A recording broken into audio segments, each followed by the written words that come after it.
Welcome to our special program. Today, we will be discussing a pressing health issue that has been making headlines across the globe. Mpox. इसको monkey pox भी कहते हैं। World health organisation यानी कि विश्व स्वास्थ्य संगठन ने इसे एक गंभीर बीमारी के रूप में चिन्हित किया है। WHO ने इसे पब्लिक हेल्थ इमरजेंसी घोषित कर दिया है। पब्लिक हेल्थ इमरजेंसी का सिंपल शब्दों में मतलब यह है कि बीमारी तेजी से फैल रही है और हमें इससे बचकर रहना है। देखिए, एमपॉक्स के मामले पहले सिर्फ अफ्रीका महाद्वीप में ही आते थे, खासकर डेमोक्रेटिक रिपब्लिक ऑफ कांगो में, यानी स्पेसिफिकली एक ही देश में। लेकिन अब दूसरे महाद्वीपों से भी इसके मामले सामने आ रहे हैं। स्वीडन, जो कि यूरोप में है, और अपने ही मुल्क पाकिस्तान से, यानी एशिया। इस बार एमॉक्स का जो स्ट्रेन फैल रहा है वो क्लेट 1b है। ये पहले के स्ट्रेन क्लेट 1 से ज्यादा संक्रामक है। डुओ की माने तो पिछले महीने क्लेट 1b के 100 से ज्यादा मामले तो सिर्फ कांगो के पड़ोसी देशों से ही आए हैं। ये देश हैं बुरुंडी, केन्या, रवांडा और युगांडा। खास बात यह है कि इन चारों देशों से पहले कभी भी एमॉक्स का कोई केस नहीं आया था। एमॉक्स का जो ये स्ट्रेन है वो बहुत ही संक्रामक है। एमपॉक्स का वायरस ज्यादातर यौन संपर्क से फैल रहा है। इसके अलावा यह किसी संक्रमित इंसान के पास आने, उसकी स्किन छूने, करीब से बात करने से भी फैलता है। एमॉक्स का वायरस आंख, नाक, मुंह और सांस के जरिए शरीर में दाखिल होता है। यह उन चीजों को छूने से भी फैल सकता है जिसे संक्रमित इंसान ने इस्तेमाल किया है, जैसे कपड़े वगैरह। और यही नहीं, अगर कोई इंसान एमॉक्स वायरस से संक्रमित जानवर जैसे बंदर, चूहे और गिलहरी के संपर्क में आता है तो यह उसे भी हो सकता है। भारत में भी इसके मामले सामने आ रहे हैं, इसलिए हमें सावधान रहना बहुत जरूरी है। फिलहाल एमपॉक्स का कोई भी केस नहीं है, लेकिन हमारे पड़ोस में आ चुका है तो सावधानी हमें भी बरतनी चाहिए। इसलिए आज सेहत के इस एपिसोड में हम डॉक्टर से जानेंगे कि एमपॉक्स क्या है, इसके मामले अचानक से क्यों बढ़ रहे हैं, इसके लक्षण क्या है, एमॉक्स कितना घातक है और इससे बचाव और इलाज कैसे किया जाए।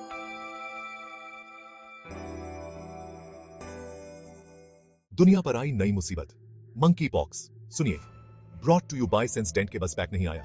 SLS पैराफिन ऑन टूथ का करंट पिकर टू लाइफ का करंट ऑन कुछ टू ट्राई करके देख ले। सेंसेंट के toothpaste sensitive teeth mpox monkey pox, जो कि रिसेंटली 116 कंट्रीज के अंदर काफी ज्यादा आउटब्रेक्स हो रहे हैं। मंकी पॉक्स एक्चुअली एक नोटिक प्रॉब्लम है। नोटिक मींस जो कि एनिमल से आती है। एनिमल होस्ट होते हैं, एनिमल से ह्यूमंस में होता है और ह्यूमंस टू ह्यूमन कनेक्ट करता है, ट्रांसमिशन करता है। प्रॉब्लम क्या है कि ये वायरल इफेक्ट रिसेंटली अगर किसी को होता है तो स्प्रेड करता है। फीवर, हेडेक्स होता है और स्किन के अंदर लीजन्स आ जाते हैं, जो कि लीजन्स छोटे छोटे होते हैं पहले और फिर बड़े हो जाते हैं, पिस्टल बन जाते हैं। पेशेंट इफेक्टिव इसलिए रहता है जब तक कि पिस्टल क्रस्टेड ना हो जाए, सूख ना जाए, तब तक वह का इफेक्टेड रहेगा। तो आपका इंक्यूबेशन पीरियड 5 से 21 दिन का है। माइल्ड टू मॉडरेट सिम्टम्स हैं। मल्टीपल टाइम रिकवरी हो जाता है, बट रिकवरी एटलीस्ट 4 वीक्स तक होती है। ट्रीटमेंट सिम्टोमेट्रिन होंगे तो आपको आइसोलेशन बोर्ड में रखा जाएगा, जस्ट मॉनिटरिंग के लिए कि कार्डियक मॉनिटरिंग, सारे के सारे आपके सिस्टम मॉनिटरिंग और लीवर फंक्शन टेस्ट, कैफटी लिवर फंक्शन टेस्ट और किडनी फंक्शन टेस्ट सब देखे जाएंगे कि यह मल्टी सिस्टम को इवॉल्व तो नहीं कर रहा। अगर यह मल्टी सिस्टम को इवॉल्व करता है तो यह डेडली हो सकता। किस किस पेशेंट्स में डेडली हो सकता है? यह डेडली उन पेशेंट्स में होगा जिसमें इम्यूनिटी बहुत ज्यादा कम है। इम्यूनिटी किस किस पेशेंट्स में कम हो सकता है? Childs, vulnerable population, old age ladies, pregnant immunocompromised individuals. किसी को भी हो जाता है तो हाइड्रेशन देना है, IV फ्लूइड्स देना है, ओनेक्सीजन की रिक्वायरमेंट तो ओनेक्सीजन देना है।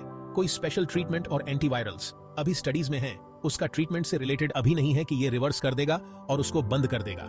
जस्ट हमें मॉनिटर करना है और 95% of the time patient recover भी कर जाते हैं। बट हाँ, सीवियरिंग हमें जरूर देखना है। जैसे सीवियरिंग ज्यादा होता है तो हमें एक्टिवली इंटेंसिव केयर में मॉनिटरिंग करना है और उसको ट्रीट करना है। एमपॉक्स के केस अचानक इसलिए बढ़ रहे हैं क्योंकि फेवरेबल एनवायरनमेंट मिल रहा है। फेवरेबल एनवायरनमेंट ये क्योंकि ये जूनोटिक प्रॉब्लम है।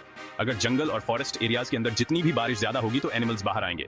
एनिमल्स अपने खाने के लिए इधर उधर घूमेंगे, तो जितना भी उनको ये लगेगा तो वो उनसे आती है। अगर वहां पे लोग जाएंगे तो उनको पशु काटेंगे और उससे इन्फेक्शन और ये स्प्रेड ज्यादा होगा। इस बीमारी से बचने के लिए वैक्सीन तो है, हालांकि वो फिलहाल उन्हीं लोगों के लिए है जो संक्रमित हैं या फिर संक्रमित व्यक्ति के करीबी हैं। इसलिए अगर आपके आसपास के किसी में भी मंकी पॉक्स यानी एमपॉक्स के लक्षण दिख रहे हो तो तुरंत डॉक्टर के पास ले जाएं। हालांकि घबराने की कोई भी बात नहीं है। हमारे देश में अभी भी इसके मामले रिपोर्ट नहीं किए गए हैं, पर सतर्क रहना जरूरी है। अब बढ़ते हैं सेहत के अगले सेगमेंट की तरफ। तन की बात, फोन की लत आपके दिमाग को फ्राई कर रही है। नहीं समझे हम? मोबाइल की लत दिमाग फ्राई कर रही है। समझाते हैं ये क्या हर वक्त फोन हाथ में पकड़े रहते हो? तुम्हें हर समय फोन ही चलाना होता है। फोन के चक्कर में तो तुम मुझसे बात भी नहीं करते, कभी इसे साइड भी रख दिया करो। अब ये वो झड़की है जो हर मोबाइल फोन चलाने वाले को कभी ना कभी पड़ी ही है, और बिल्कुल सही पड़ी है। देखिए, मोबाइल बहुत काम का है, इसमें कोई दो राय नहीं, लेकिन दिक्कत है इसका इस्तेमाल। हम टाइम चेक करने के लिए फोन उठाते हैं और फिर कब कोई ऐप खोलकर मैसेज करने लगते हैं, वीडियोस देखने लगते हैं या गेम खेलने लगते हैं, ये हमें खुद भी नहीं पता चलता। कई लोग तो हर दिन कम से कम 7 से 8 घंटे फोन चलाते हैं। मोबाइल का बहुत ज्यादा इस्तेमाल हमारे भेजे को फ्राई कर रहा है। वाकई में कैसे?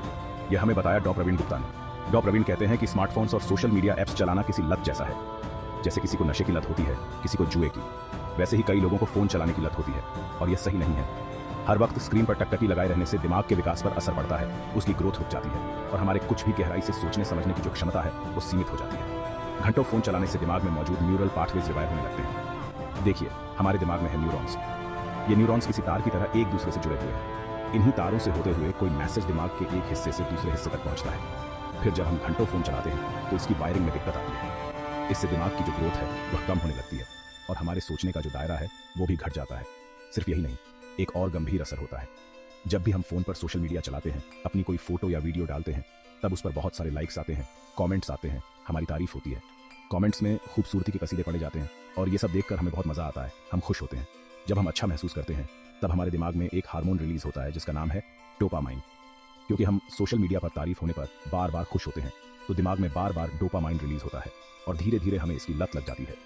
फिर जब कभी सोशल मीडिया पर लोग हमारी फोटो पसंद नहीं करते हैं, लाइक नहीं करते हैं, वीडियोस पर अच्छे कमेंट नहीं करते हैं, तो हम स्ट्रेस में चले जाते हैं, हमें तनाव होने लगता है।